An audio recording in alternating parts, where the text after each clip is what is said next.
Hey everybody, I'm here in Chinnaswamy Stadium, one of the most sacred places for cricket anywhere in the world, and I'm truly bowled over. We know cricket isn't just a game here in India, it's a passion. It's become a passion for me too, and we look forward to welcoming you to the United States soon. You know, the American experience is all about embracing the best that the world has to offer. Each person who comes to America sees a little bit of their home country, language, and food, but also sees new cultures, and of course experiences the greatest that America has to offer.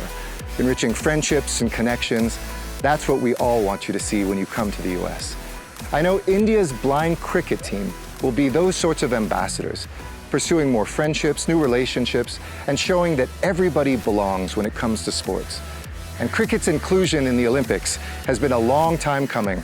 I'm really proud to have played a central role in bringing cricket to the Olympic Games in the United States in LA in 2028. But I'm also so glad to be here in India, strengthening this relationship here in the cricketing capital of the world. So come celebrate this landmark moment in sports diplomacy.